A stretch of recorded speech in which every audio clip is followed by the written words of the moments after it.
Hi, this is Paul. I wanted to make a video about the Carl Lentz affair. Might even be more videos because there's so much to talk about. And it's not really about Carl Lentz.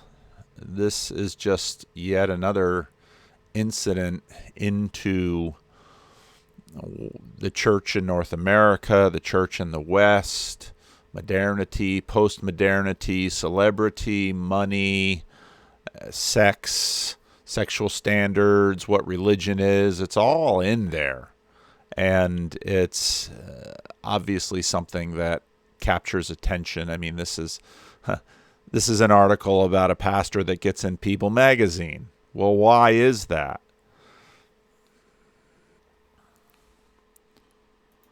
Aloysia, or W. Nelson on Twitter, um, made the comment about Jonathan Peugeot, and I thought it was exactly right. You know, this Jonathan Peugeot offers a breakdown of how religion is less private belief and more a description of reality. What was it that caught my attention? What was it about Jordan Peterson that caught my attention? It was the question that I was working on with my incessant reading of C.S. Lewis's Miracles. It was the issue of how does our contemporary conception of history map onto the Bible's retelling of history. It's this division that opened up in the Enlightenment. It's the collapse of the discarded image, as C.S. Lewis called it. And there was a moment in that conversation with Peugeot and Vervaeke on Rebel Wisdom when Jonathan said something that I thought, yeah, this guy's world is one thing here. And it's not a simplistic monism, but it's this duality that we live in terms of private belief and a description of reality. And Aloysia that was the first, even just the first half of the tweet.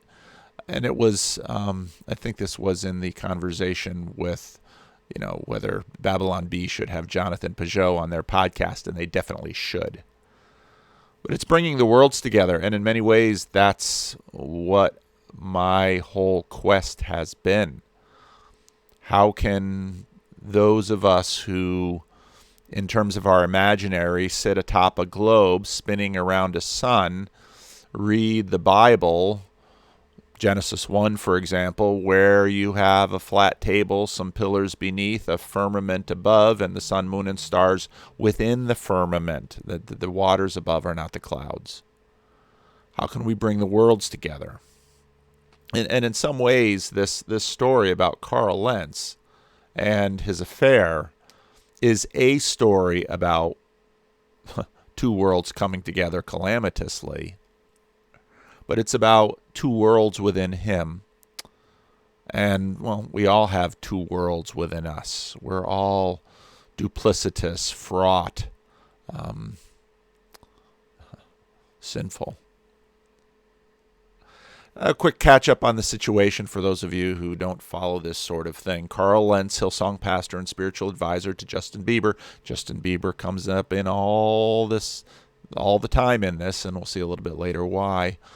Fired over moral failure. And if you go back and look at my video I did on celebrity pastors and their sex lives, well, this is the only realm in which, in many ways, church discipline is allowed to function in America anymore. It's only has to do with employment.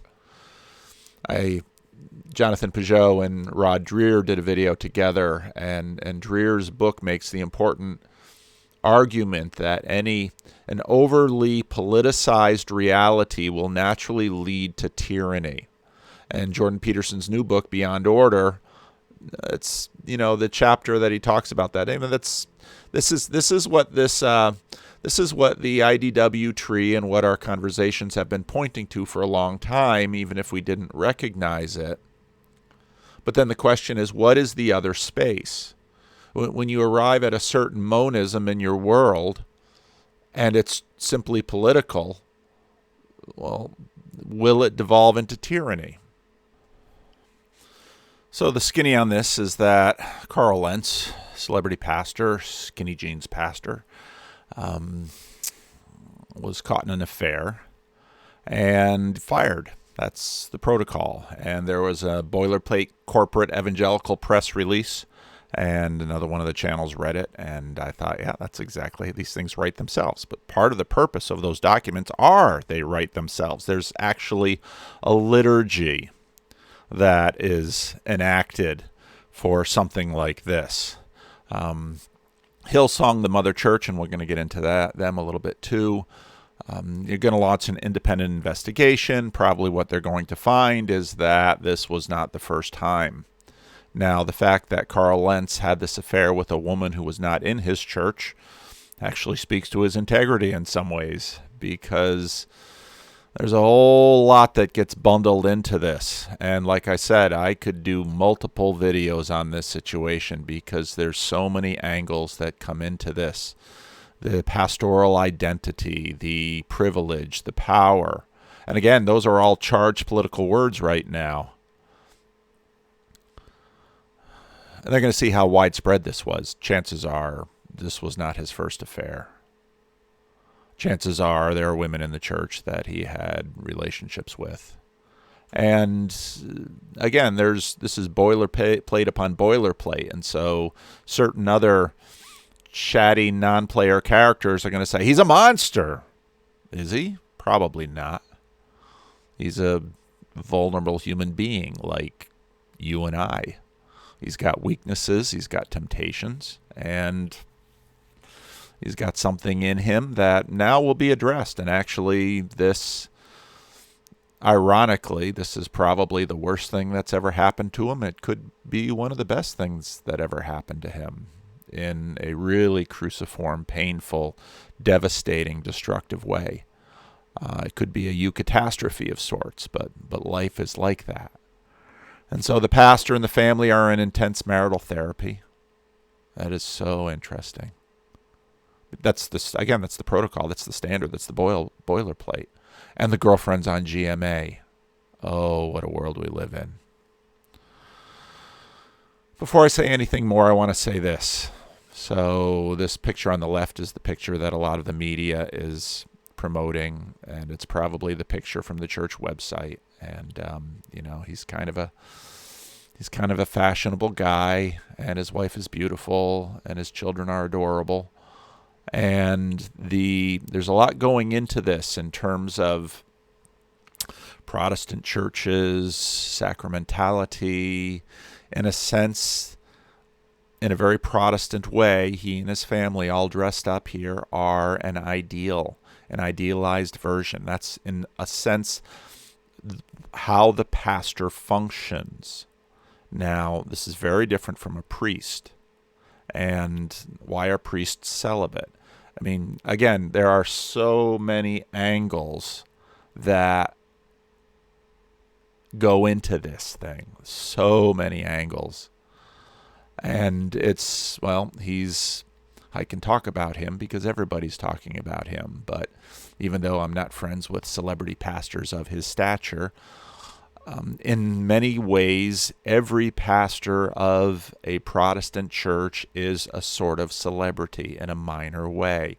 And the pastor's family is looked upon in a certain way, and so I included this other picture, which was just in the images Google search. It's probably something scraped from Instagram, but I preferred it because if you look at this picture, you find kind of a goofy dad holding up the camera, taking a family selfie.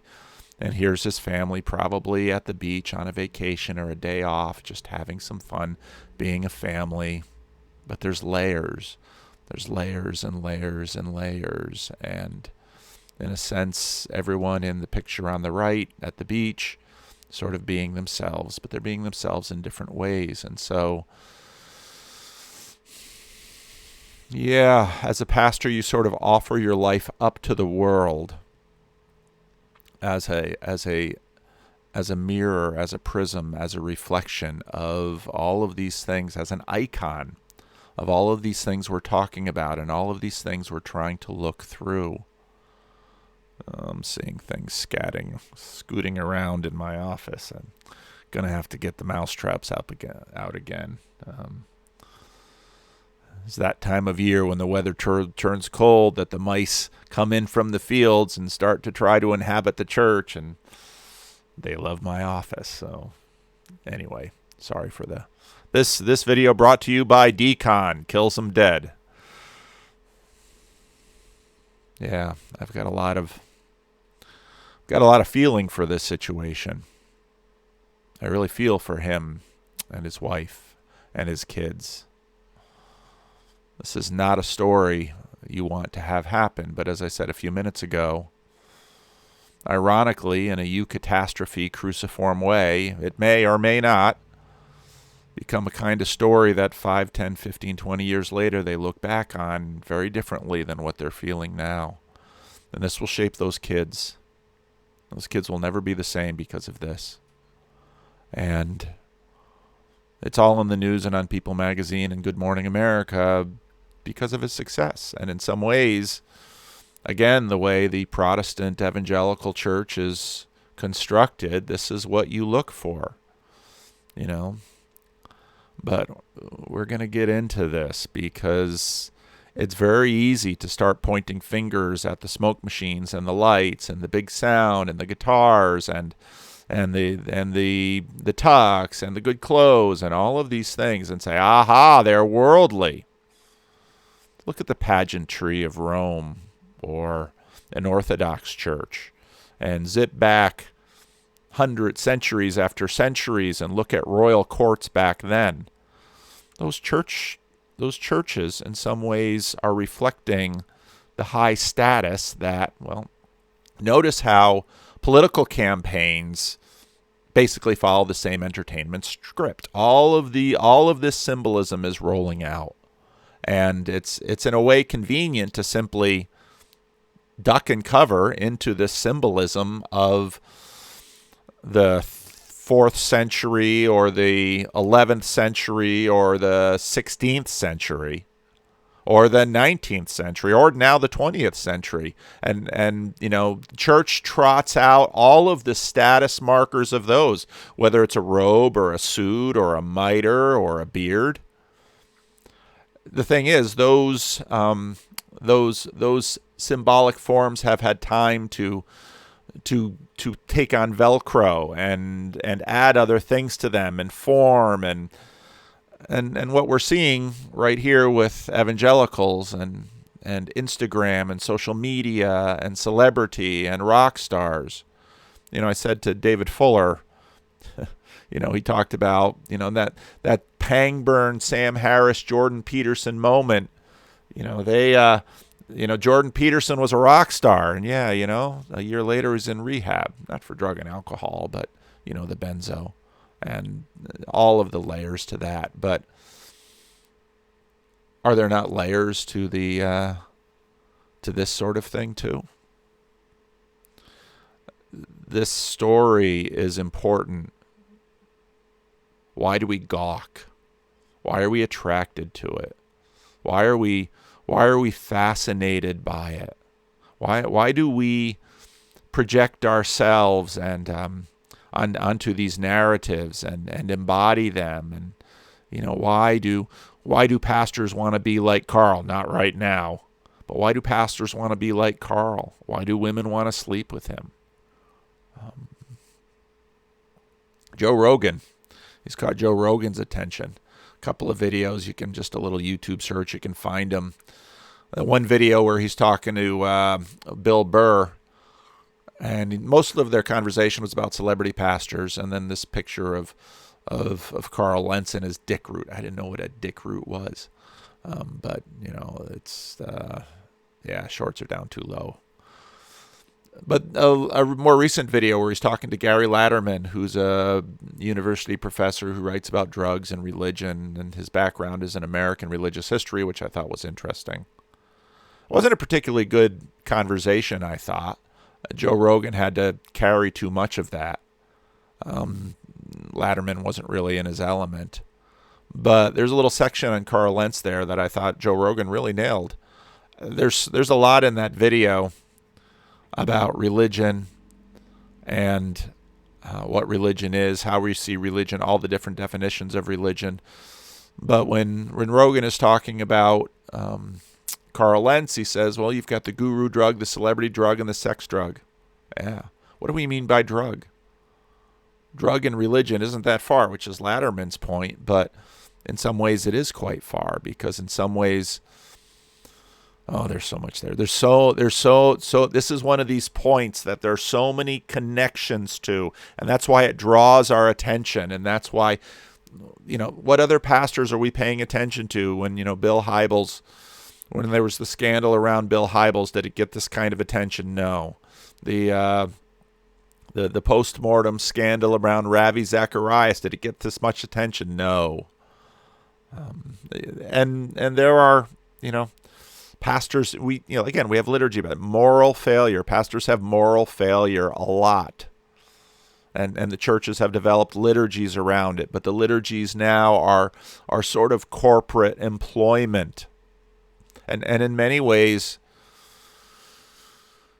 in the Protestant church, we do it poorly because, we're going to fire Carl Lentz. Oh, this is how churches deal with people. We fire them. And he'll probably get a decent severance.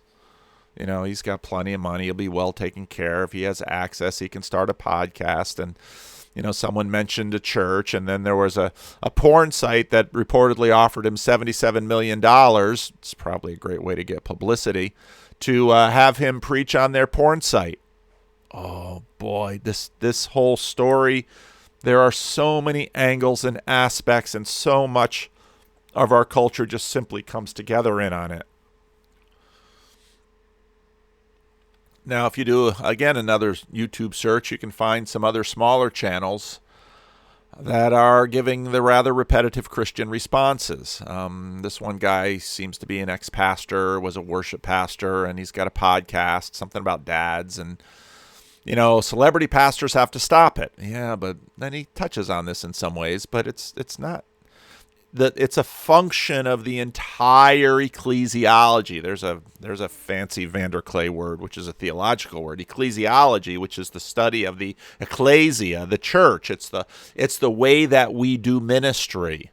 And a lot of people are like, well, this is no surprise. I mean, Joe Rogan can see it. These two Christians can see it. This woman apparently has a little YouTube vlog, and she became a Christian at Carl Lentz's church. And why did she go to the church? Because he was just like me. What, a man? No. What aspect did you pick up on that you noticed he was just like her? She's German, and well, he was what I aspire to become. Now you see this in, forever has been a dynamic in the black church in America. And the religion and politics haven't been quite so separated in the black church for a whole bunch of really good reasons. But in all kinds of churches in the neighborhood, the size. Well, this is sort of true. Not in the Christian Reformed Church. We sort of have a socialist system. Most CRC pastors are sort of paid within this spectrum. In evangelical churches, including black churches, the size of the pastor's salary is directly related to the size of the pastor's church. So little church, little salary; big church, big salary. Christian Reformed Church kind of sort of standardized. The CRC pastors have a better than average union in some ways, and CRC givers tend to be better than average givers too. That's part of our subculture, and it's a part of a subculture that we're losing. But, celebrity pastors should stop it. Well, it's not just a function of the pastor. The church needs the pastor to function as a celebrity. And the church needs him. And in fact, that's how the pastor is recruited and paid and promoted. And this is not a new thing. I remember, I've got this. I can't pull it up right now. I don't feel like digging for it. But when I first came to this church, they put my name on the sign. That was weird. It was like, who on earth in Sacramento knows who I am? Nobody. But my name is on the sign. Why? Well, that's not a very CRC thing, but it's an evangelical thing, because the pastor is the draw, and the sermon is the draw, and the pastor's life and the pastor's wife,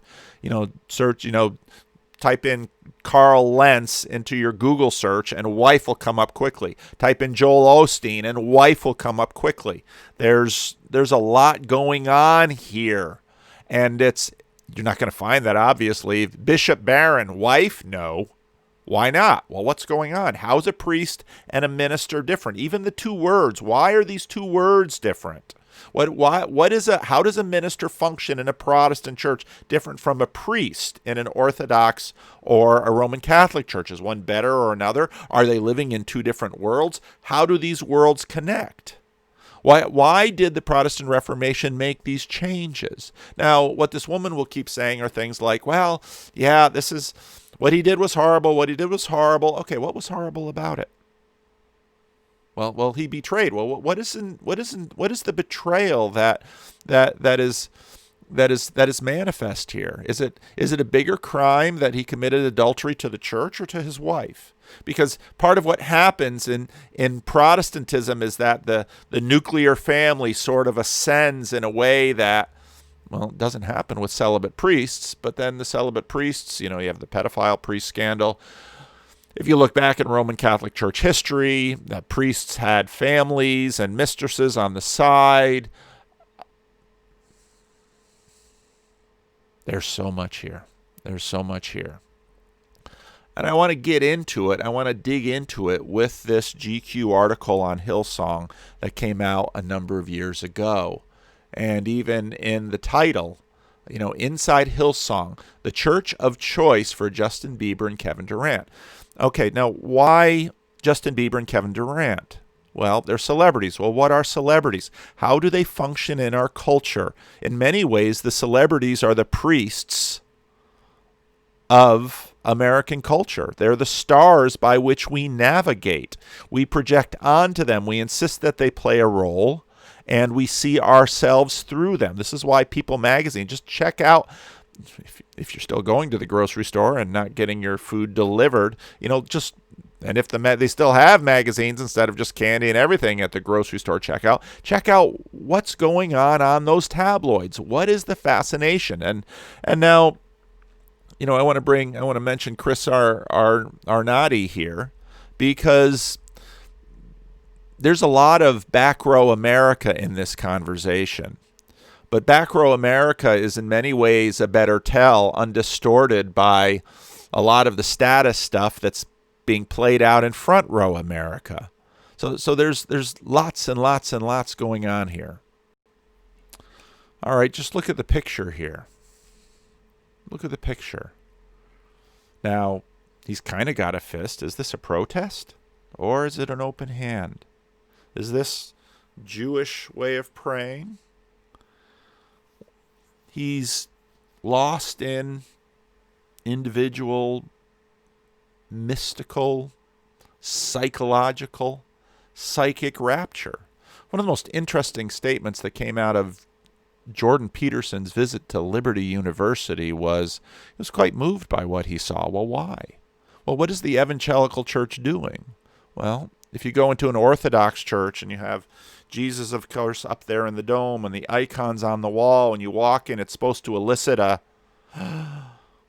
gasp. It's supposed to, we have just left secular space and entered into sacred space. Well, how do we achieve that sacred space? This Gary Latterman, was that his name on Joe Rogan? Well, if we take a drug, and Joe Rogan says, well, there's the sex drug and there's the guru drug. Like if you're a guru and people are taking your influence, that's a hit. And there's the celebrity drug. If everybody's paying attention to you, there's a hit. Well, the smoke machine and the lighting and the sound and one of the very interesting comments in the Gary Latterman conversation was, and I think it was quite right, Latterman says, we're not paying careful attention enough to music and its power. Just like with drugs, with music, we play with things that we don't all know where this thing goes. And so here, the people are lost in the rapture. And what's amazing about the Joe Rogan, I better make sure I've got that name right. Just back to the slide. Yeah, Gary Latterman. What's amazing about the Joe Rogan, Gary Latterman conversation is that Well, they're talking about drugs. Well, this is an evangelical worship service is if you're using drug loosely like that, it's the same thing. It's you can have, the reason that you go to the church with the music or something, a Christianized version of the music that was imprinted on you when you were between 16 and 21. The reason you go there and the reason it invokes ecstasy, and you first invoke the ecstasy before you hear the message. And, well, I mentioned before Campus Life Scream in the Dark haunted house in New Jersey when we were growing up. It was one of these youth things where you'd go there and there'd be this haunted house type thing, and they'd do a really good job. They'd have makeup and everything, and people would be terrified, and after they're terrified, then they come out and they hear this gospel message. What's going on with us? Well, the music and the worship and the looks of the pastor, all of this is relevant to what's going on, just as relevant as the dark robe and the beard in the Orthodox Church or the vestments. I almost can't, look at Roman Catholics sometime and not think about Liberace. Well, why? Well, what's going on? Well, it's the symbolism, absolutely. Well, this author here is picking up on this. If I were to if I told you I had a Justin Bieber story that would break your heart, or at least put an asterisk on what would you think? No, listen. About 5 years ago, Pastor Carl got a phone call. Carl is one of the lead pastors of Hillsong, New York City. Now, Hillsong started in Australia, and I don't know a lot about its origins. Some of you know a lot about its origins. Early on in my Jordan Peterson thing, I had a conversation with a woman in Australia, and she talked about the Hillsongification of the church there. Yeah. In some ways, Hillsong is sort of a knockoff or an upgrade to what, Rick Warren had done, Bill Hybels had done, but before them, Robert Schuller had done. I mean, this is all part of the same thing. And Hillsong, so one of the other videos that I mentioned already, he was a worship pastor, so he knows the reality that CCLI is the Patreon of Christian music. And if you write a top Christian music song and it goes out into all of these thousands and thousands of churches, and these churches, well, how do we, because used to be, back in the day, we'd get the Psalter hymnal in the Christian Reformed Church, and we'd have enough copies for everybody to sing out, and that was how the licensing worked. But when everything went up on screens, they had to have a new way, so you had CCLI, and CCLI then, you report to CCLI, you license the music from the creator, and I think it's absolutely legitimate. The creator has a right to get paid, but this is a huge business. And Hillsong owns the rights to all sorts of music, and it makes millions and millions of dollars. And so, again, Frontline did a video. If you've never watched The Merchants of Cool, well, it's all evolved since the Merchants of Cool days. But the Merchants of Evangelical Cool, what are you doing? Well, people are walking around, and they've already been imprinted by this music, and well, church is very smart and savvy. We come in and we sort of do this music, and most of the time we do it worse. But sometimes if you can sort of do it up to snuff, but if you can add Jesus, bang! Ecstasy. Oh no, Pastor, I don't like those evangelicals. I prefer a more mystical religion. You've never been to an evangelical service and seen the mysticism going on? They're lost in Jesus. They're getting slain in the Spirit. This is how human beings are coded and work. Oh, now that we know they're coded, we think that it's all BS. No, it's not BS. It's just how we operate. So, Justin Bieber. Well, he's part of that same world, right? We're bringing the worlds together. Justin Bieber and Carl Lentz, you can find their names together. And, Justin Bieber unsubscribed from Carl's Instagram feed. Yeah, like he doesn't have his phone number? Give me a break. And I'm not saying there probably this isn't rough on Justin, because why? Because well, Justin Bieber moved in because Justin Bieber. Well, go back and do some Googling about Justin Bieber's story. You can find plenty of bio pieces on Justin Bieber on YouTube, and his mom making him famous. And Joe Rogan's exactly right. That childhood star thing doesn't usually work out in the long term well for the kid, and so give a kid millions of dollars and all of those drugs, the sex drug and the celebrity drug, and then everybody hangs on what Justin says and what he writes, the guru drug. And then my wife and I are watching The Crown right now, and we're in the part of the Lady Di story, and oh gosh, you see this with basketball players and football players and rock stars. You want to curse someone? Make them a rock star. Oh, but we can't help it, can we? They're doing something that's attracting our attention, and we have all of these mechanisms now that can distribute the status hierarchy. And yeah, and I'm on that. I'm on that same thing too, aren't I, Vander Clay? Yeah, point the finger at others. How about you? Yeah, it scares me to death, this stuff. Not enough to make me stop talking at you. That scares me even more. I'm not beyond this. I'm just fortunate I'm dramatically unsuccessful. That's a good thing. Again, Jordan Peterson's status rocket ride. I don't know if I'd wish that on too many people. And he took it in his 50s, already knowing a fair amount. Do this to a 16-year-old, an 18-year-old? That's how to ruin a human being.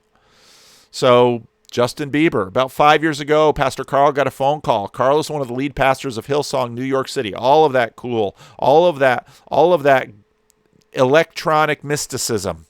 A megachurch so reputedly mystifying, there's the word, mystifyingly cool.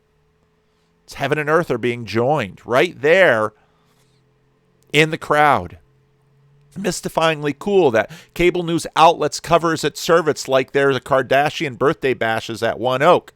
In some ways, Kanye's Sunday service is a continued evolution of this. And you have Joe Rogan, the same Joe Rogan. Well, he's made church cool. Well, you're beating up on Carl Lentz, Kanye West. They're working the same angle, Joe. They're working the same angle, and so are you. And here's the thing.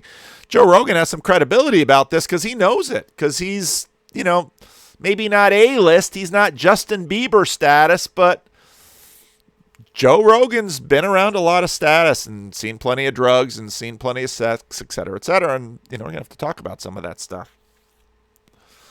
On the other end of the line is one of Carl's best friends, Judah Smith, another megachurch pastor, who also happens to be a chaplain for the Seattle Seahawks. Well, look at that. I need you to help me with a young man, Pastor Judah says, and Pastor Carl rushes to agree because helping is Carl's thing. And the young man was, yes, Justin Bieber. In general, people are critical of Justin Bieber for his many alleged human rights abuses. Is that what we call them? We used to just call them sin. Now they're a human rights abuse. Remember Rod Dreher and Jonathan Peugeot? The politicization of all of this.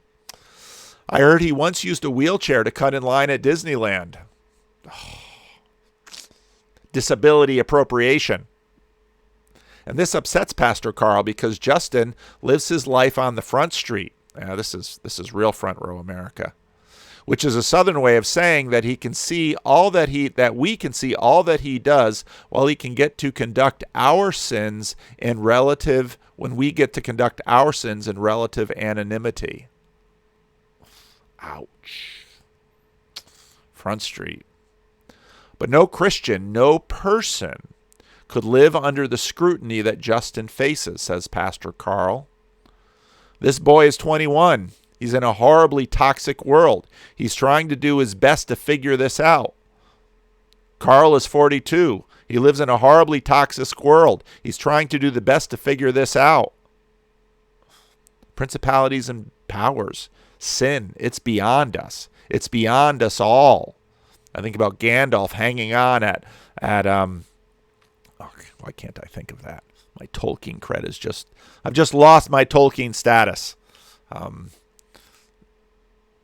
can't think of that. I can't think of that stupid bridge that, the Balrog and the Khazad-dûm. There we go. Fly, you fools. Swords will not avail you. Oh, that's right. We are dealing with things far larger than us. Although this world with devils filled threatens to undo us. Martin Luther. He is trying to do his best to figure this out. Yeah, so is Carl. He has never been anybody but who he has professed to be, which is a work in progress. Same for Carl. Last year, Justin moved in with Carl and his family for a month. Yeah. Justin, this is a tough thing for Justin. Why? Because Carl was his star. He was his guiding light.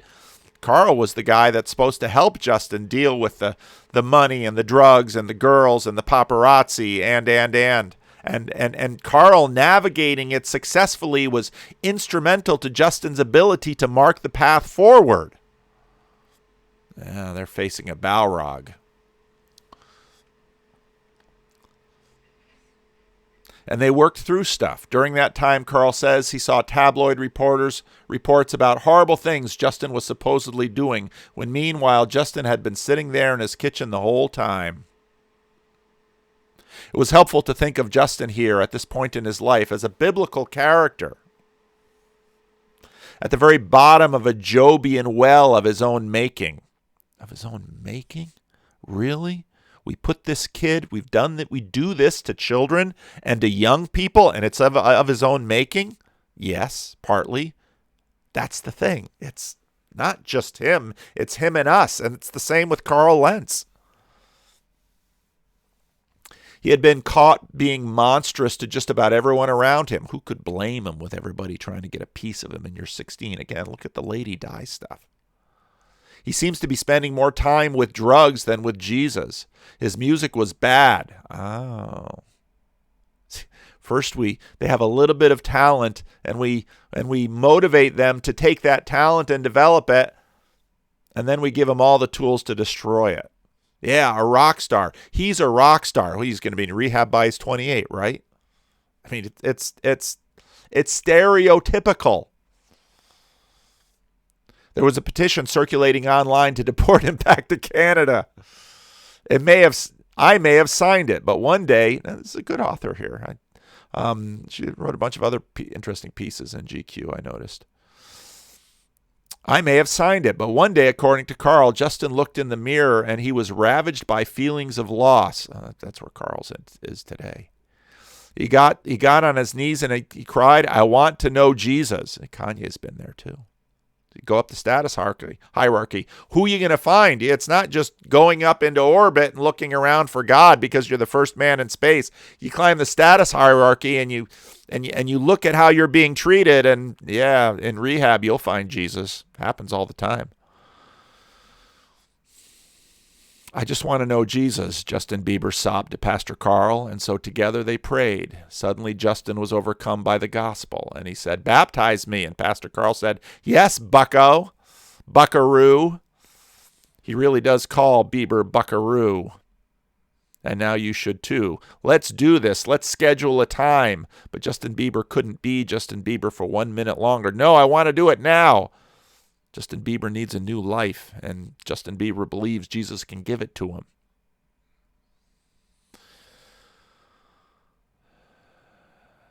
And many of you have been down this road. And that moment of release, of forgiveness, of starting a new life, only to come up out of the water and realize, yeah, Martin Luther, in waters we drown Adam. But Adam is a strong swimmer. Pastor Carl saw salvation in Justin's eyes and knew that his baptism couldn't come quick enough. So if it's Pastor Carl baptizing Justin, then certainly Pastor Carl must have the genuine article, must have the answers, must have the solution, must have the guru juice. And the higher the status of his disciples, the more guru juice he must have, the more validity, the more credibility, the truer it all must be. Hillsong, which began in Australia, has outposts all over the globe, from Kiev to Paris to Buenos Aires. The church landed in New York City in 2010 with a branch at Manhattan nightclub Irving Plaza, a branch at a theater in Times Square. They had the money to do it, baby. I like to talk to church planters. You know what I'm talking about. They had the backing. They had the juice. And on any given Sunday, Hillsong New York City salves souls of 8,000 people. And what souls? The stars. These are the stars to the stars. This is the hierarchy, baby. Justin Bieber, yes, but also Kendall Jenner and Selena Gomez and Kevin Durant and Bono. People say we cater to celebrities, Pastor Carl tells them. And I say, yes, we do. Celebrities deserve a relationship with God. Celebrities deserve a place to pray. Carl is not wrong.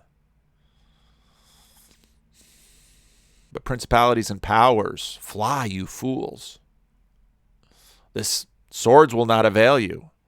This foe is beyond any of you. So do all God's children, he says.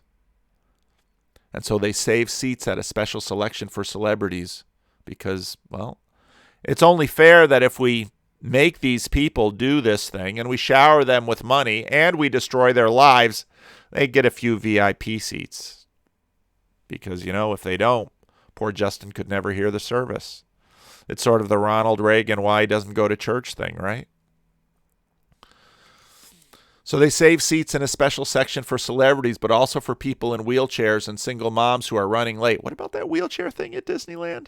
But it's easier for God's children to find a peaceful house in which to pray, which is than it is for, say, Damon Dash. I don't know who that is.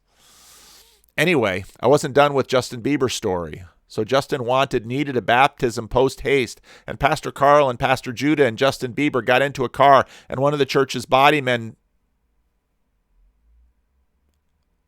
What's a body man? Is that like, if I gain status, is that I don't know. Rick is my Rick, will you be my body man? Rick will be my body man. I don't know what that means. Rick will tell me. I'm sure Rick knows what it means. Oh, where were we? Body man. I guess little aids or something that helps them with stuff is just always handy if you get to a certain status. Gosh, I got homeless body men. Anyway, drove them on one of the church's Suburbans to the Manhattan Hotel where Hillsong rents a pool for baptism. See, this is very evangelical. Well, hey, Deacon Philip didn't wait to baptize the Ethiopian eunuch for Easter Sunday, did he? But when they got there, hundreds of people stood waiting. Someone had tipped off the tabloids. Pastor Carl called a friend whose apartment complex has a pool, but when they arrived, dozens of people were waiting there too. It's tough to be him. So I called my boy, Carl said. Carl has many boys, but in this case, his boy was Tyson Chandler, who was then on the New York Knicks. It was 2 a.m. by now. The Knicks had beaten the Miami Heat earlier that night, and he knew that Tyson lived in a fancy Upper West Side building with a pool. I said, bro, I'm in a jam here. I have JB here, and he wants to get baptized. He's like, done. Easy. I ain't that cool. But when they arrived, there was no access to the pool. It's too late. What? Tyson Chandler doesn't have a key to the pool in his own apartment building? Come on. What's the point of status if you can't get in the pool when it's late after hours? It's like you're at the Homewood Suites and the pool closes at 10 and I just drove in with the family and got in at 9:30. I know what it's like. He reminded Carl that he's 7 feet tall and that his bathtub was built to spec. Justin Bieber was slightly tinier than that. And so they go upstairs to Tyson's place, and Tyson's wife made some food and lays down some towels, and Justin gets into the tub, and down Justin Bieber goes, and he comes out of the water. He is reborn. Let's not get cynical here. I'm serious. He is. But this rebirth, read Romans 6. We're baptized into his death. And that is an image that will stick with you. Let me tell you, Justin Bieber on his knees in Tyson Chandler's bathtub, wet and sobbing against Pastor Carl's chest, so unable to cope with being himself that he has to be born anew. Look at Kanye. And many of you have been there. I know you have. You need a new person because you're sick of the one that you are. Is there hope? Can you become a new person? Yes, you can. Some people, it's sort of one and done. For a lot of us, it's becoming a new person every day. So unable to cope with being himself, he was born anew. He has to be declared someone entirely different in order to make it through the night. What's that Augustine story when his old lover tries to get his attention, a woman that he had spent weeks with before? Augustine, it is I. And he turns and says, but it's not I anymore. Augustine had changed. So there's this hat. If you show up on Sunday service at Hillsong, New York City, I'm sure this has changed by now because these things change fast. Because once everybody's wearing the hat, then you need a different thing. It'll be the first thing you notice about the audience, or at least it was the first thing I noticed, which is they're all wearing this hat. Consider how, and you can go to the site and get the picture of it. I just take the ads and the pictures out so it's easier for me to read. They're all wearing this hat. Consider how unusual it is for people to wear the same hat if they aren't, say, working at Wendy's or on a baseball team. The style of hat is hard to describe. There's a hint of cowboy hat, a dose of pork pie. In some angles, it looks like a plain old mall fedora. But normally, you have to have more oval brim that should blah blah blah. The hat. They're all wearing it. It's like a badge or a uniform. Why? It's how we are. We're human beings. What's with the hat, I asked someone in the audience near me during my first visit. What do you mean? They can't see it anymore. They all wear it. Answered the man who was wearing the hat. I looked at his eyes hard and waited. According to the results of my exhaustive investigation, the hat first appeared 5 or 6 years ago when Pastor Joel wore it. Not Joel Osteen, Joel Houston. In his American press clippings, which began in 2010, the year Pastor Joel Houston and Pastor Carl Lentz established Hillsong's first American branch right into the city, right to the center of American culture. They know how to work the cool kid thing. They really do. Pastor Joel was basically never not with the hat. And at some point, you have to acknowledge that a large group of people in New York City adopting the fashiony choices of their spiritual leaders is a peculiar thing. It's not strange at all. This is how fashion works. It's why fashion works. It's how human beings work. She can't recognize it as religion, just like the Greeks couldn't recognize the temple and the sacrifices as religion. Here we are. We just have secularity that helps Christianity, and helps Western society not become too tyrannical. They are leading. They are influencing. Oh, yes, they are. Oh, there's the hat. I don't know who she is. Oh, we're getting all the pictures together. Oh, is that the hat? Oh, God, I guess I got all the pictures together. I guess these are the peeps. They're young. They're cool. Sometimes people dye their hair gray, and it's like, if you wait long enough, it'll get there. Or shave their head bald, and it's like, if you wait long enough, it might get there itself. Then it's real easy. Yeah, like her. She doesn't have enough years to have gray hair. What's with that? Oh, wow, lots of pictures. Cool pictures, though. Anyway. On stage, the music began, and a unisex band of Christian generic marvels materialized, buoyant and shiny with salvation. And I've noticed, because after Sunday sometimes, after we see if we messed up the recording and how bad the lighting was and the sound was, Rick will want to check out some other Sunday services on YouTube, and we have a good time with that. But I've noticed that, now they've got to have, they've got to represent on stage, got to have appropriate diversity in terms of body size and yada, yada, yada. Some had guitars and man buns. Some had side-cocked beanies, all with microphones, all with very shiny hair, all with expressions of serenity as they swayed and sang the songs of Hillsong music, which is sold through its various arms of tens of millions of CDs. CDs? About salvation and shame and bathing in the mercy of Jesus' blood, and whose music is the only music you will hear inside a Hillsong church. Keep all the money in the family. None of that CCLI taken there. I don't know how much they take. When they moved, they raised their hands to the heavens, which also they stood with their palms open, wrists side up, a rhythmic, patient explaining, as if you say, what are you going to do? Now, again, if you're part of a liturgical ancient church, you look at it and say, ah! But what's happening in your church, isn't that sort of what happened in the Roman court? Now, other things happen in the Roman court that's not happening in your church, but the colors and the symbols and the names. Pontus. What is Pontus? Look it up. Who had that? Who had that title before the Bishop of Rome? I'm not complaining. I'm just saying this is how we work as human beings. Okay? The music of Hillsong is a catalog of Selena Gomez grade ballads with melodies that all resemble one another, pleasingly like spa music.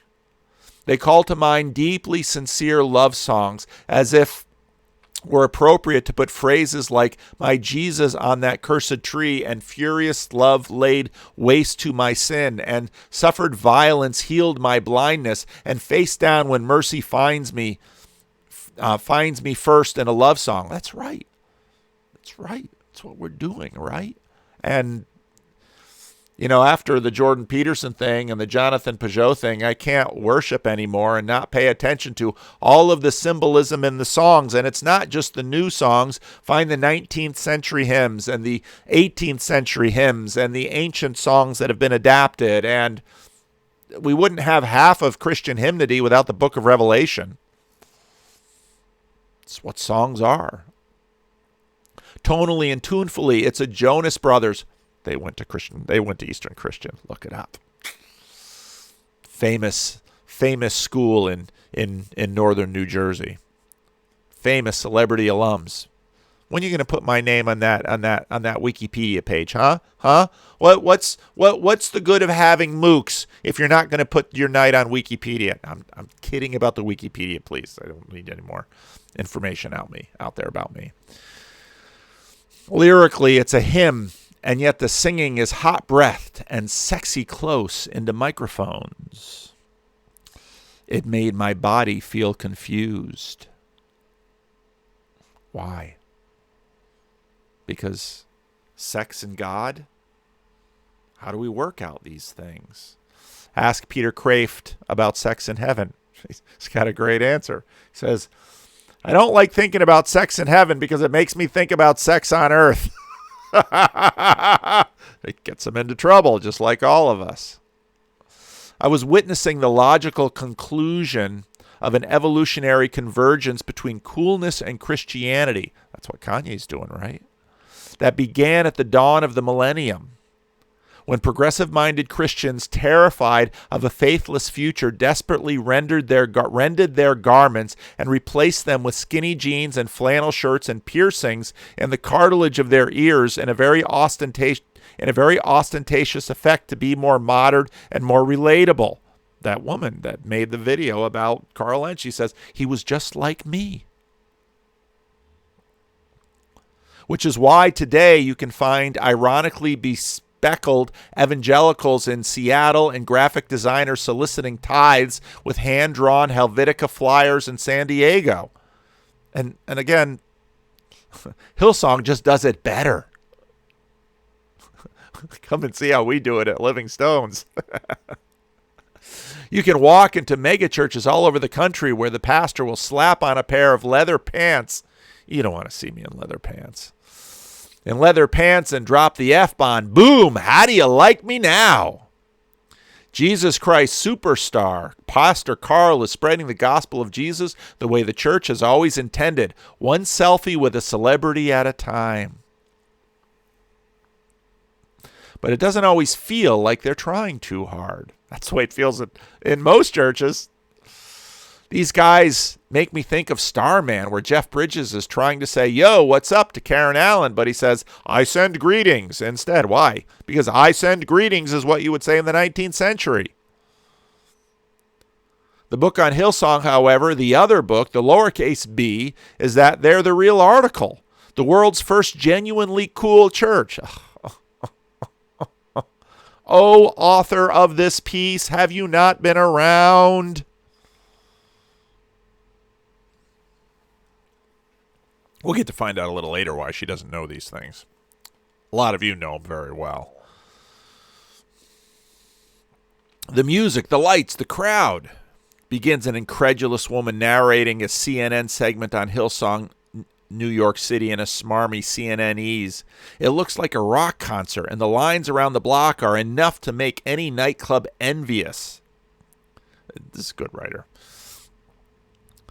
The Chiron reads, hipster preacher smashes stereotypes. And this is it's always so funny because every now and then, it was well into the 1990s that you'd see newspaper articles that say things like, this church has drums and a guitar. And it's like, yeah, reporters don't go to church. They haven't been to church for 20 years because, well, what about the Jesus people? What about Calvary Chapel? I mean, this has been rolling for a long, long time. And the press now, 20 years later, get wind of it and are all shocked. Come on. They call Pastor Carl a hipster. ABC actually said hipster heartthrob. Because that's part of it.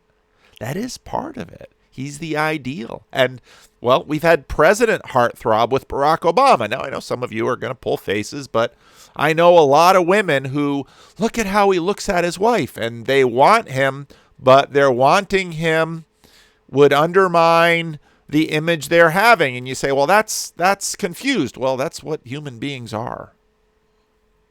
Like everyone else at Hillsong, Pastor Joel is unwilling to acknowledge that there's something going on here vis-a-vis the hat, vis-a-vis the entire fashion-forward, Disney Channel teen, aggressively accessorized aesthetic of the place. It is a non-issue to him. He is telling me, sure, he likes clothes.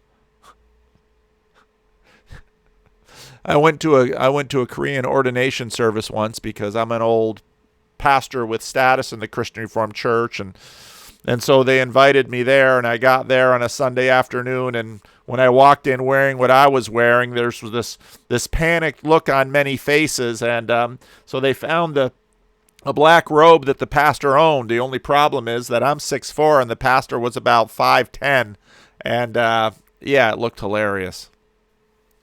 Got to put robes on the dude.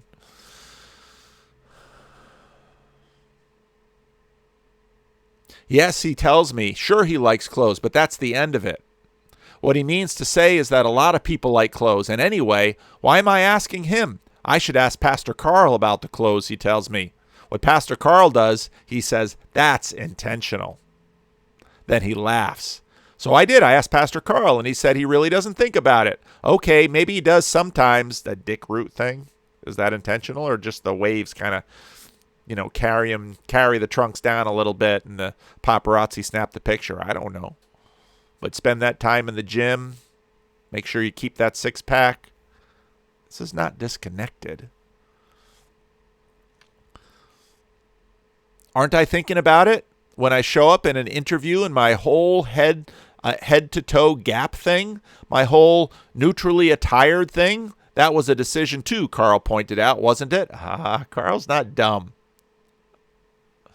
Before the service had begun that day, a woman in her early 20s who had been saving the entire row for late-coming friends told me she had been coming to Hillsong for 2 years, and that every week she brings more and more friends because where else in New York can you find such a spiritual place?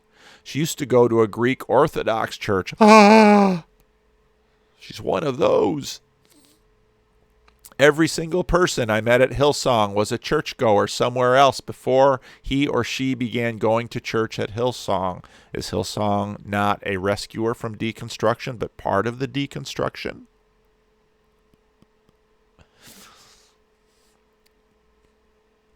Boy. But it was long and boring there, and she was doing it out of family obligation. Oh, she's a cradle Greek Orthodox. Okay, well, now we're making sense. So don't worry, you'll find Jordan Peterson and go back to that church, or at least your kids will, maybe, or whoever's beyond Jordan Peterson.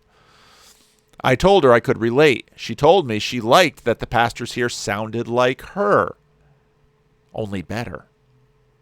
She told me she liked that the pastors here sounded like her, and they encouraged me to be better.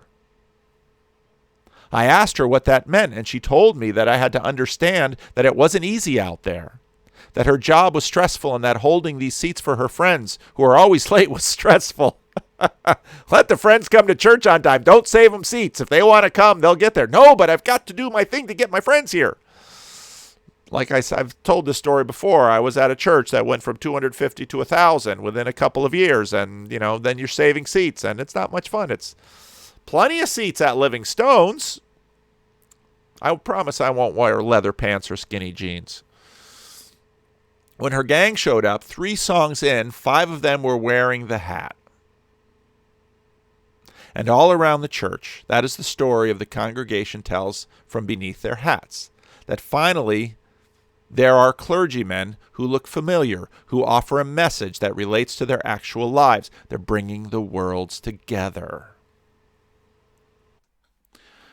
Right there. And you notice in the Joe Rogan conversation too, and with Latterman. So Christianity, they're just way too judgmental and hypocritical when it comes to sex. But apparently the sin that Carl Lentz has now violated, cheating on his wife, well, that one's still dogma. Seems to be dogma for everyone. Well, molesting a child, that one's dogma.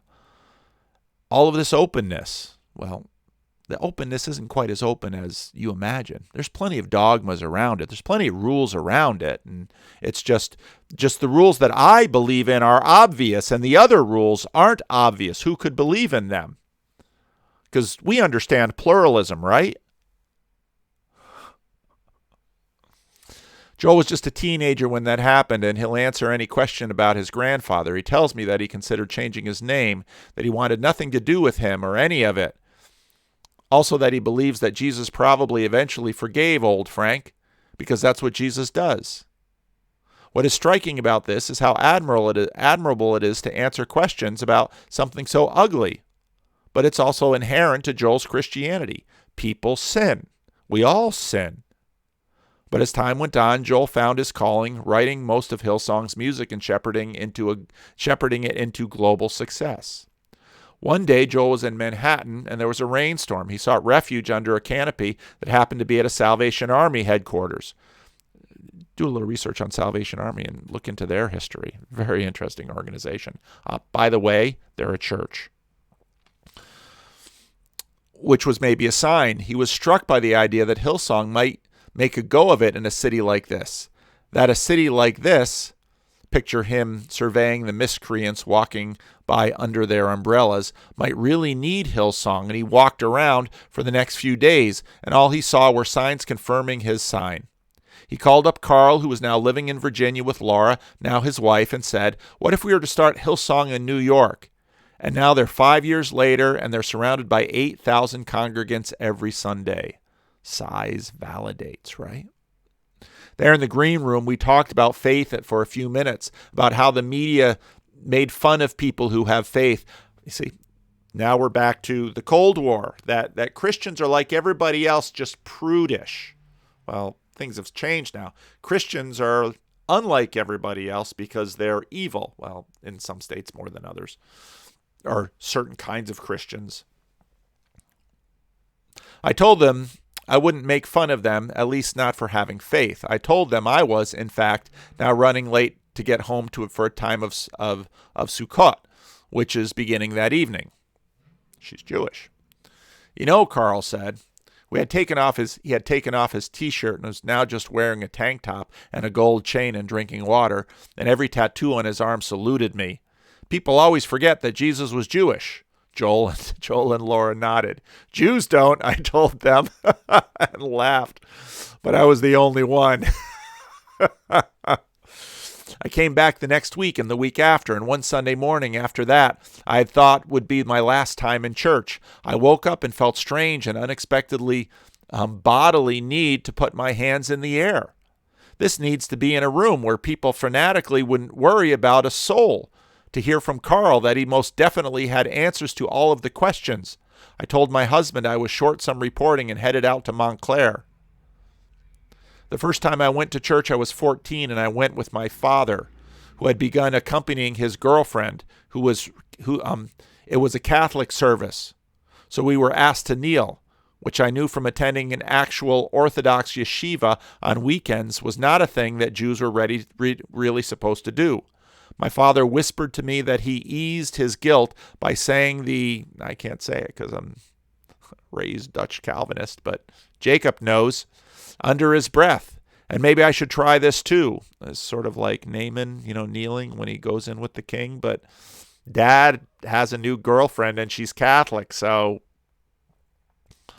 Years later, I mentioned this in casual conversation with a Hasidic rabbi I knew, and he told me that this was the easiest explanation for why I had continued to resist religion. I had let my soul become infected by a place I was not supposed to go, and which had made it so that I would not submit to laws that alternatively bored and appalled me. Makes sense, I nodded. So what's going on in her? Why is she suddenly attracted to this church of cool? What's in her wiring? What that rabbi didn't know was that my soul had already been infiltrated prior to that day in a church with my father. Just a year before, I'd been in the parking lot of Bob's Big Boy on Saturday night after a movie, about 6 of us waiting for one of our parents to pick us up in a minivan. We sat on the terriers in the empty lot. A woman in her 20s approached us. She crouched down at our level, and I remember not a single detail of her appearance, only that she was squarely appropriate for 1988 in a Long Island parking lot. She told us that she had a good time. She told us she saw what a good time we were having and that it made her feel so good to see us having a good time. She told us, hey, it might be that we don't always feel this way. She wanted us to know that when that happens, there was a God and we could reach out to him and he would be there. We nodded the polite nod of 8th graders, and we tried to smile and laugh until she left, which she did as soon as she told us this message. That was it. There was no pamphlet, no address, no follow-up, no hat. By now in my memory, I recognized her warm, guileless in that Hillsong way. She was evangelical. Only years later did I realize she was a Christian. But there in the dark, once she finally walked away, we laughed at what a loser she was. I had been to an ultra-Orthodox camp. I attended a Hasidic high school for a year before everyone agreed that it was a terrible idea. I did the remainder of my sentence at a modern Orthodox high school. I was immersed in a mikveh. I won't say it that way. I have climbed Masada more than once. I have stuck notes in the cracks of the western wall. I have fasted on Yom Kippur in the throes of postpartum depression.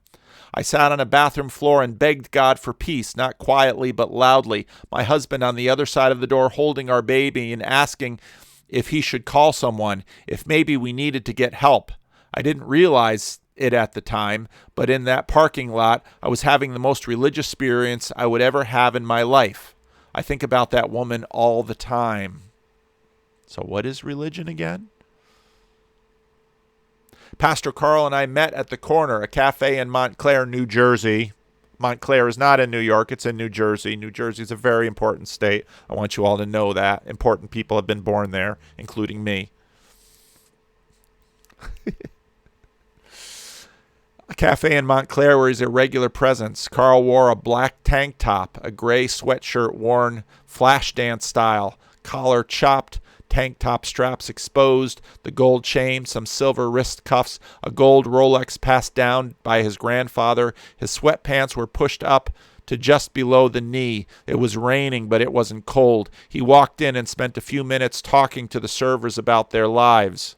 Over the course of my time with Carl, what was most striking to witness was how grateful people were simply to have asked how a struggle is going, how good it feels to have someone to share in the pain of an answer. So let's get to it. Abortion breaks his heart. Uh-oh. We're into the evangelical propositions, the evangelical statements. We're going to have to talk about abortion, and he's going to have answers. Is the gay thing going to come up? Well, we're still on abortion.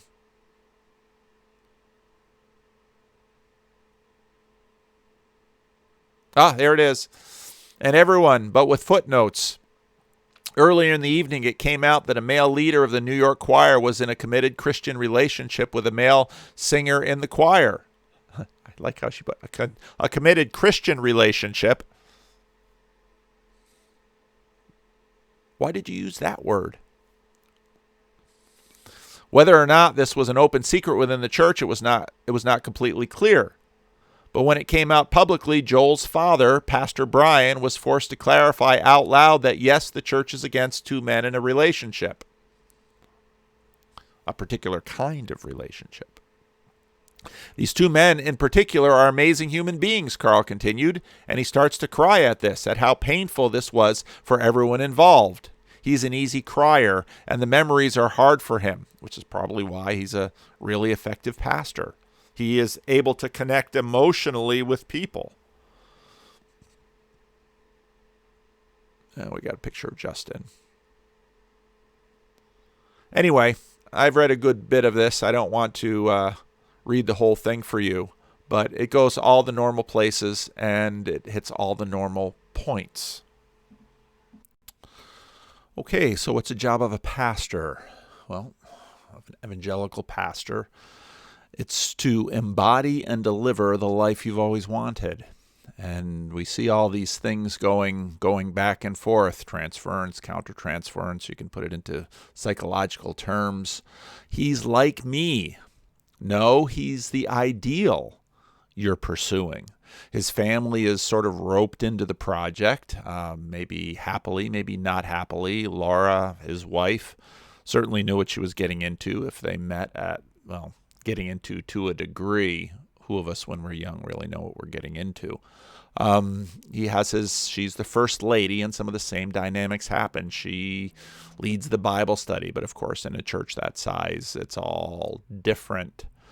But again, all of the dynamics, he's the man the men want to be, and he's the man that the women want to be with. And the better he is with respect to his marriage, the more attractive he is. And you see all of these cross currents happening again and again. And in a sense, it's him doing this means that this can happen to me. If Carl can establish new life, then he can deliver it to Justin in the bathtub of a Knicks basketball player. Now, it'd really be something if he could deliver a championship to the Knicks. When's the last time the Knicks won a championship? But this isn't only about religion, right? Look at Jordan. I mean, why? What? The similar things happened with Jordan and Jordan's rise. And this doesn't mean you should be allergic to it. Just recognize the dynamic. It's all there. Rock stars end up in rehab. Now, of course, people read that a certain way when Jordan was in rehab, and you noticed all of the slight deception. Oh, Jordan Peterson's in rehab. What made you think he was an alcoholic? No, he's not an alcoholic. But yet others said, hey, he was a mental health professional. He should not have been unaware of benzodiazepine, and that was quite well documented. And so, surprise, come on, we're all vulnerable, we're all weak. The doctor gives us something, and we think about it, and do we want to take a pill? And on we go. And so the pastor embodies the archetype and then falls, but you don't really fall out of the archetype. Falling is sort of part of the same story. And he was supposed to embody wisdom and strength, and he stood up to aggressive neo-Marxism. He was our hero. He would go to jail to defy his employer, and he'd launch a hunger strike to avoid the state-mandated Zer, the evil pronoun. But notice with a rather, well, let's say with a better story, the story affords the trip to the underworld, and the story affords the trip to the underworld for Carl Lentz, and the story affords a trip to the underworld for Jordan Peterson. And now a priest's story is a little bit different. What is the priest designed to do? What is the building designed to do? If you look at this magnificent altar and the statuary and the symbolism and all of this going on, is this any less psychological than the smoke machines and the lights and the music? Now, you might prefer one and critique one, and there's plenty of critique that you can have. Iconoclasm critiques the symbolic way in a way, and the symbolic way critiques the iconoclasm. But symbolism happens, and all of this direct machinery that we have to put people on stage and put people on YouTube and turn us into beings of light. We're delivering to the people salvation. Well, we're going to have to think about, what do we mean by that crazy word salvation? Salvation from what? Salvation for what? Salvation towards something. Why are we using directional mechanisms? Now, back to the Joe Rogan, Gary Lauderman conversation. And again, I didn't think it was a particularly good conversation, but it was laden with areas that I'm very interested in. And part of what went on is that, I hear this from some of you too sometimes. Well, what we really need to do to save the world is fill it with psychedelics. Okay. Did psychedelics save the Americans from the Europeans? I mean, the Americans before Columbus was this a utopia? What exactly what type of salvation do these experiences afford? Well, and I thought Rogan was quite interesting in this, and he said, well, whenever and he was talking about Carl Lentz, whenever you're getting high on your own PR.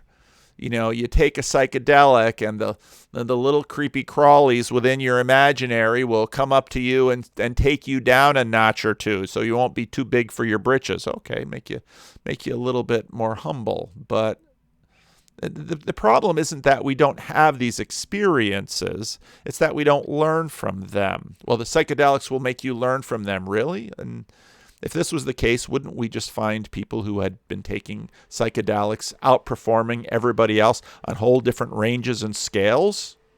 Why didn't they win? Well, they didn't win because the government. Oh, okay.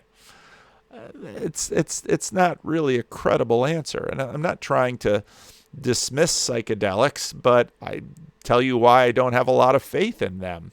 Because, and then they go on, well, religion, and they invoke a bunch of tropes with, well, religion, well, that's all the dogmas. Well, you mean the propositional truths? Well, I don't find you two any more able to communicate effectively or to construct anything without propositional truths either. And, Peugeot's tweet about you're never going to construct anything using basically reactive metaphors and analysis against things, because you need constructive things, and in order to have constructive things, you're going to need propositions in there. And the truth is, if we were to kind of clear away some of the tropes, you've got plenty of dogmas beneath it. And I liked what Latterman said about it. He was looking for the religion that isn't seen as religion, and that's good, because in many ways, once Christianity and secularity come, thinking about Tom Holland's contribution to this, well, now suddenly we sort of see religion, but we're still not seeing the religion under our normal practices, even in a religious atmosphere. Why is everyone wearing the same hat? Why is everyone so into the clothes? What's with all of this? And this woman who grew up in an Orthodox Jewish tradition that wasn't into the clothes, but they were different clothes. And even if you're in a much more dowdy evangelical church, well, there's different status around clothes, and you're not going to get rid of the hierarchies, and everything has to be embodied in some ways, and so the symbolism will happen, and all of these things will go. The drugs, well, I remember listening to something, I think it was on I forget what podcast, one of the early podcasts that I used to listen to before I got into all of these newfangled podcasts. The drugs, the chemicals we put in our mouths just initiate other chemicals in our brains. And so you can initiate chemicals with chemicals, but you can initiate chemicals with a picture. You can initiate chemicals with a look. You can initiate chemicals with a relationship. You can initiate chemicals with a memory. The fact that we sort of differentiate thought from chemicals, well, then we've got the two worlds. And again, we're sort of putting the worlds together, but what we're realizing is that, well, there's a meaning crisis that has to be dealt with, and none of these issues are really going to go away. So Joe Rogan talks with his friends who go to Christian churches, and he has a lot of respect and admiration for him. And Rogan's an interesting guy.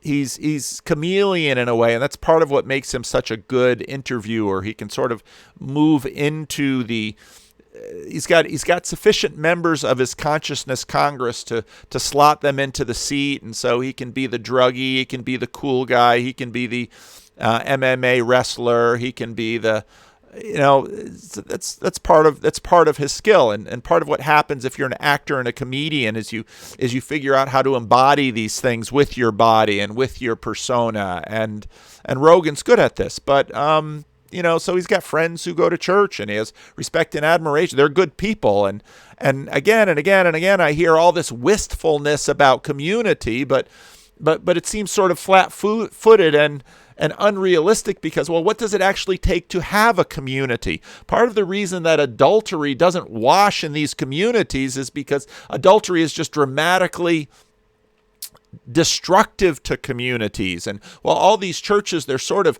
regulating sex, but I'll tell you, sex can take apart a community faster than anything else. And so Rogan here is sort of enjoying the, mocking people like Carl Lentz, but I don't see Joe Rogan promoting adultery. And that's true again and again. I see people who are, mocking the prudishness of Christian communities in terms of their dogmas, but they're not living like libertines. There are people out there living like libertines, but the consequences are obvious. They can't maintain a stable marriage. They have trouble maintaining community. Who wants to be around these people if they're always going to be hitting on their friends or them? And hitting on is, even the other YouTuber who was the former worship pastor said exactly what I said before, that if you have any community that has any sufficient level of intimacy, there's going to be sexual tensions within it. And the men are going to be hitting on the women, and the women are going to be hitting on the men. And unless you actually have strong rules and norms that address these things, you're not going to be able to keep that fire in the fireplace. There's an old evangelical trope, isn't it? But it's just true. If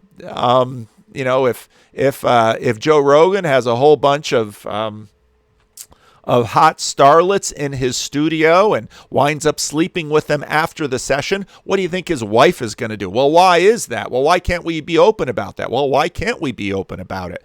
Look into that question. It was very interesting because in some ways, Joe Rogan's sort of mocking Carl Lentz about his dick root and all that stuff. And again, Joe Rogan has a real point, but Jordan Peterson's point about lipstick and high heels in the workplace, same goes for church. And it goes both ways. There's a rather prominent evangelical journalist who is a graduate of Calvin College who wrote a little bit of a snide piece in religious news service about, hot pastor and his skinny jeans, but it's like, yeah, point taken. And all these talking to women up there and what they're wearing.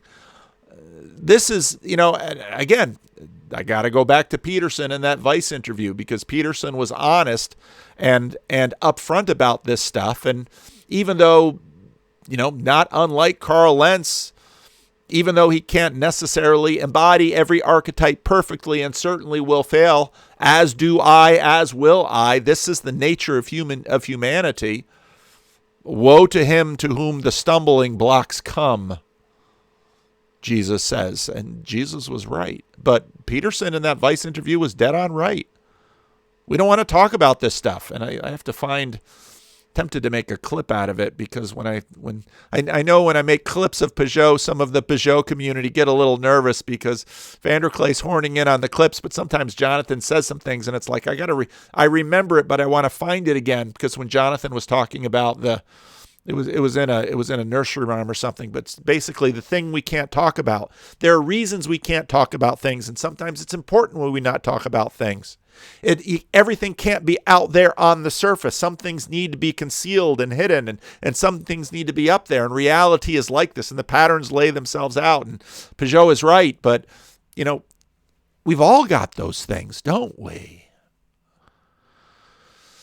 Joe Rogan wants to save the world by giving away mushrooms. Well, Christian contemporary worship basically does that without the chemicals.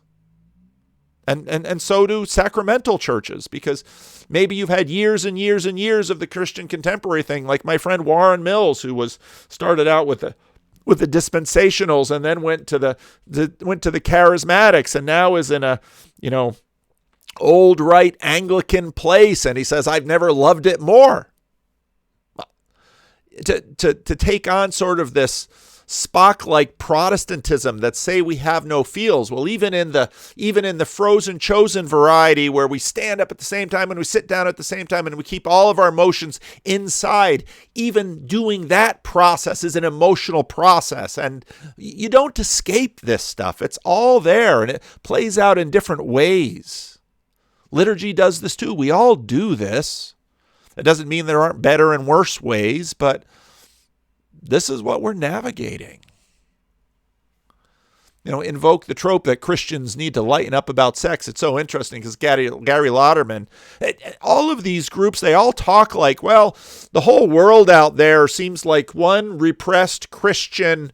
What is that movie on Hulu? It's not a movie. It's a whole series. I haven't watched it.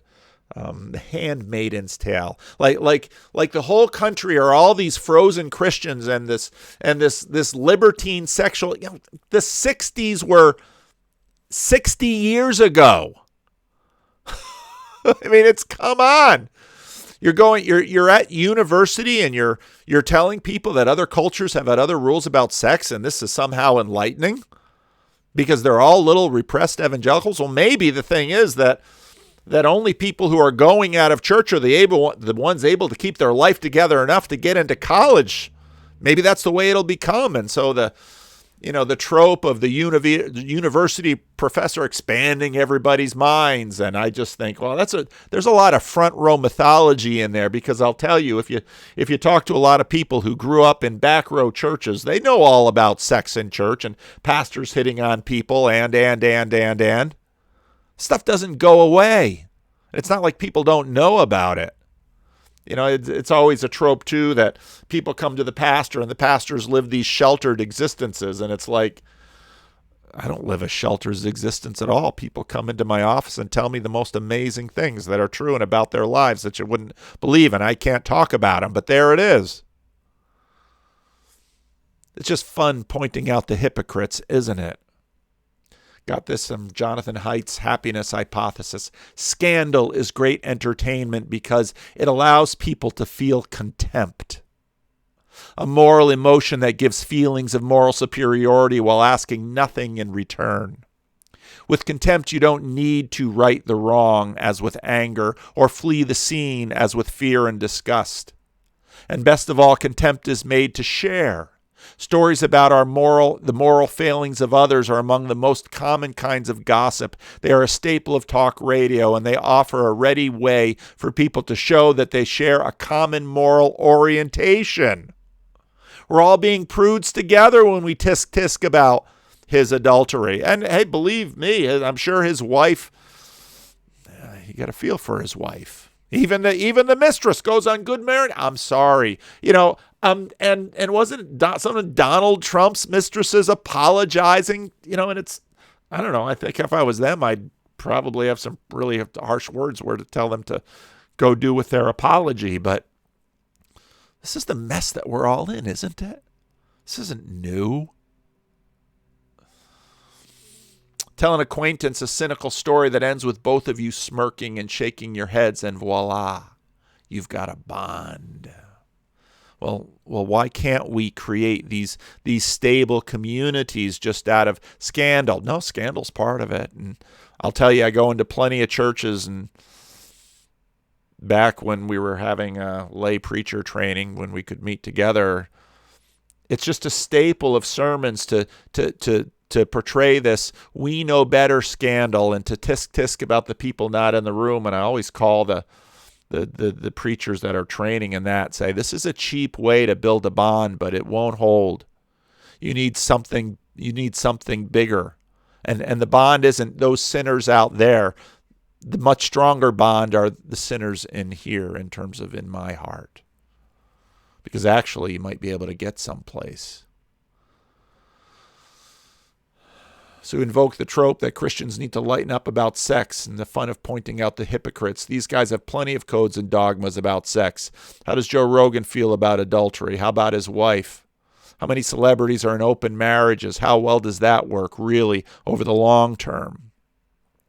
Thou shalt not overtly claim superiority. There's a deeper one in our culture. It's the god of equality. And we all understand it.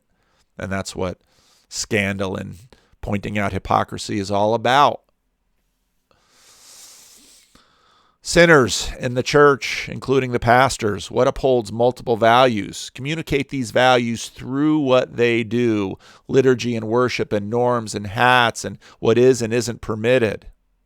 And so they're modulating and modifying all of those things in real time, and they're getting some things right and they're getting some things wrong, and they're helping people, try and do some things, but it's got limitations. And yeah, pick your favorite tradition and your tradition to call out.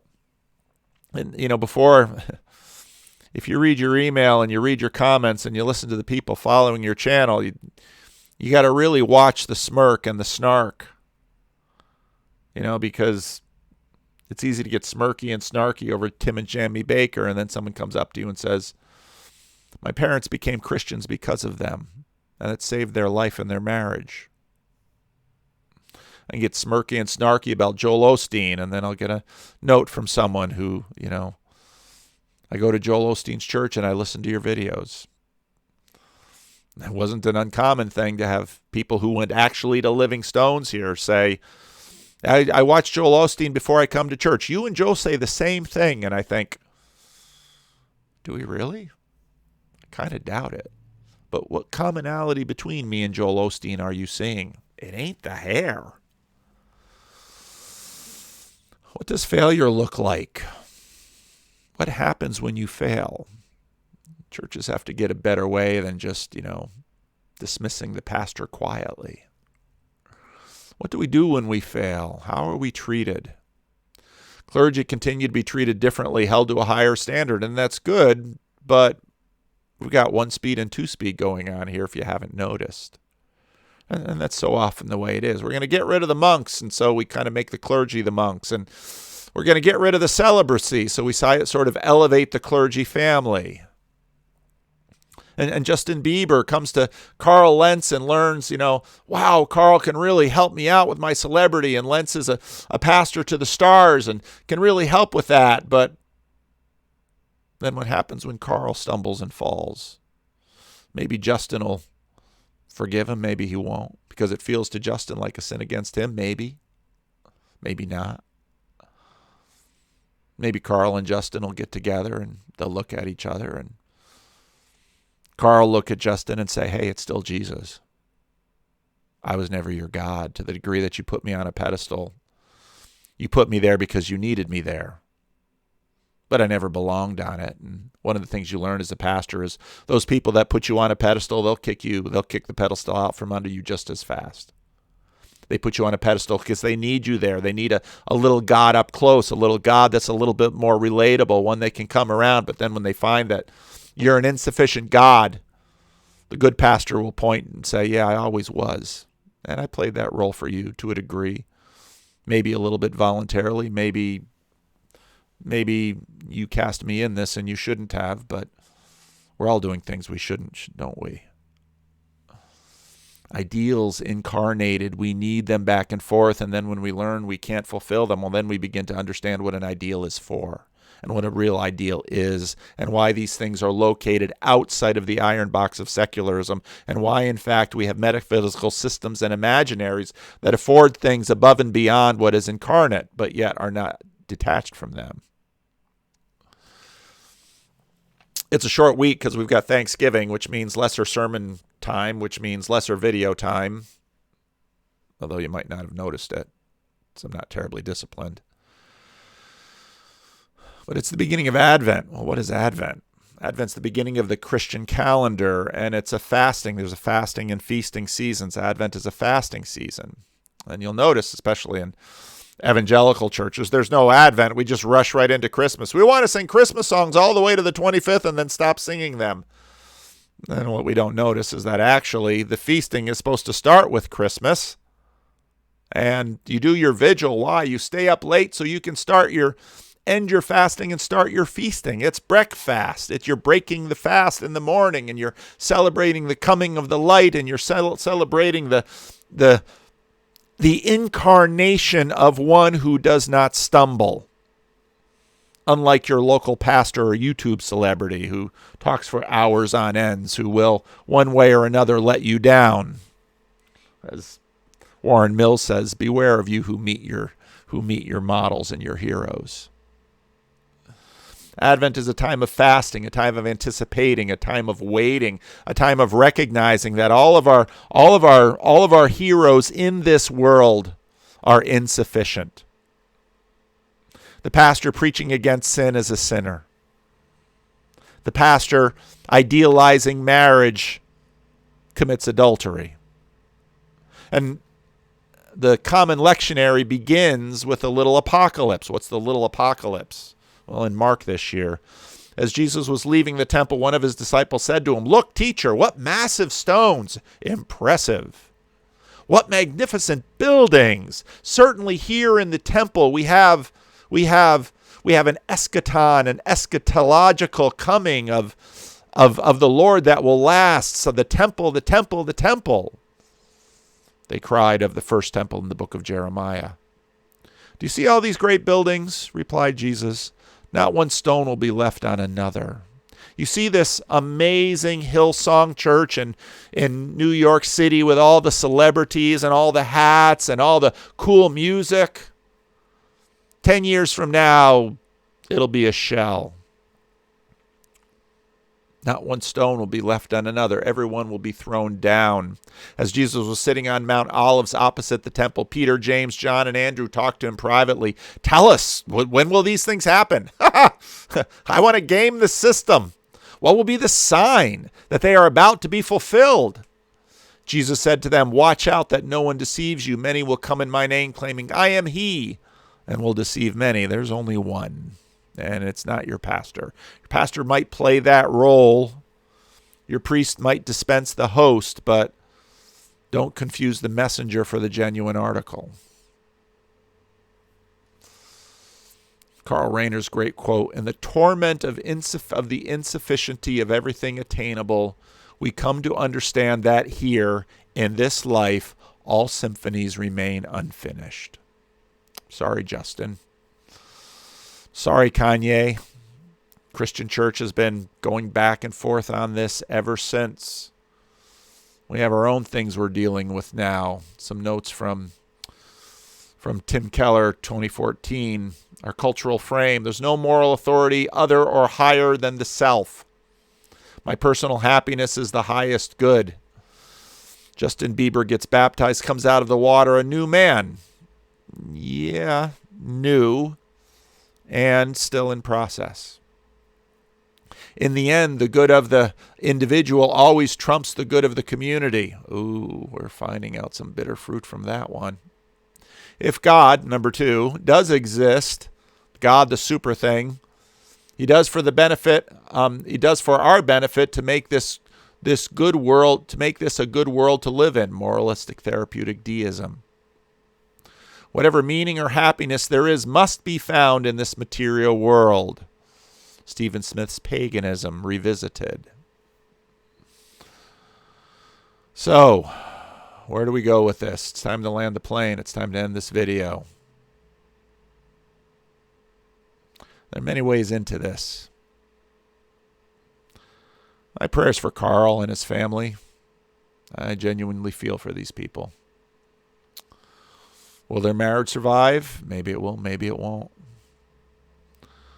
How will their children remember this episode? What will they take from it? What will they learn about the gospel? What will they learn about the church? I, unlike many pastors' kids, was not really scathed. My father, by virtue of Northside, the church I grew up in, my father, by virtue of him, not really put on much of a pedestal.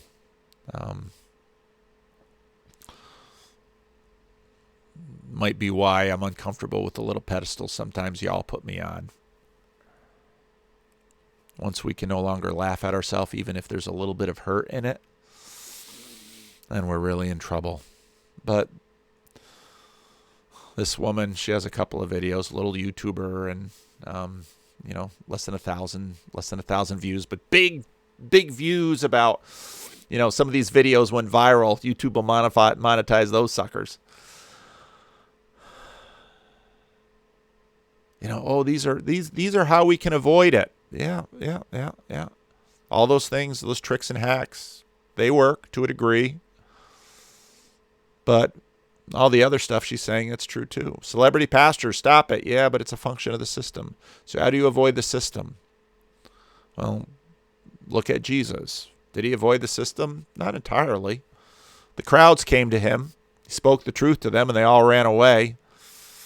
Even his inner circle didn't dare be at the cross.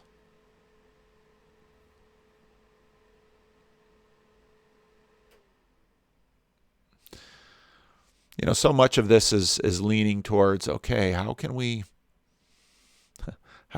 get beyond order sometimes? Some need to get beyond chaos. What exactly is this Christian life? How does it manifest? John Van Dyke yesterday in a phone call asked a question about the manifestation of the resurrection in today's world, and maybe John and I will have a conversation about that soon. He doesn't listen to my videos, so I can say this about him. When Justin Bieber comes out of that bathtub, what does he want? Well, what does he want? He's not even sure. When Carl Lentz is showing up in his skinny jeans and his ripped bod and his shorts pulled way down low, and what is that itch in Carl Lentz's life that needed itching? That, again, you look, you say, well, his wife is beautiful. No, it's not. It's not just beauty. People with very beautiful wives commit adultery. It's not just it. What is that thing that he wants that he tastes of to a degree when the crowds are around him and the lights are on and the church grows and success? There's few things quite as dangerous as success, but few things more meaningful than chasing success. Can we embody it? Can we really hold it? No. Here's the thing, again, to break up that iron box of secularism. If this is all there is, then all there is finally chasing. This is C.S. Lewis's argument. You can find it in Mere Christianity and in other places. Then all there is chasing. C.S. Lewis suggests, well, what if what Carl was looking for first in this beautiful woman he met in his training school, and then in the joy of having a family, but didn't quite find it. Boy, that hurts for them. Didn't quite find it, and so went out looking for it in other women. There are probably more. Or looked at it in the mirror image of himself, and the nice clothes, and the ripped bod, and being on top of the status hierarchy when it comes to pastors and celebrity. Because Joe Rogan gets out of this stuff right.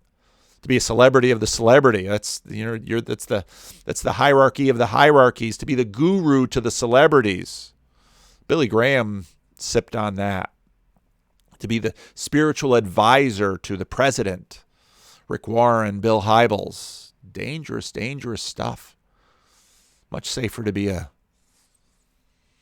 pastor in a dying church and a small little YouTube channel. Yeah, don't too quickly wish me 1 million subscribers. But these things come. Some, not to many people. That's what a hierarchy is about, but they come. So, what is this? What is this thing that we desire? Why do we come looking for Jesus? What is this itch in our souls that can't seem to be met in this world? C.S. Lewis suggests it's because we're here for another. We're here in anticipation of the next life. And again, if the materialists are right and this is wrong, then woe is me. Then maybe Carl should, say to his wife, hey, I'm going to, some reports, hey, I'm going to chase tail from now on. Yeah, I talked to plenty of people who've chased plenty of tail. That gets old. It's the same question. And whether you call it religion or don't call it religion, all of this stuff is boiling down to the same thing. We're struggling to talk about it. We're struggling to conceptualize it. We're struggling to create mental and verbal systems that adequately encompass all of it. That's why you're here. That's why I'm here. That's why we're talking about these people. Every now and then we taste it, and it's like, well, there's some of it. I want more. It's sensuch. It's Lewis's joy nostalgia business. So, yeah, pray for this dear family. Deeply sorry that they have to go through what they go through. My prayer is that this will be a refining passage for them, and that with all of this pain, they come out of it and deeper, stronger, better people. That's my prayer.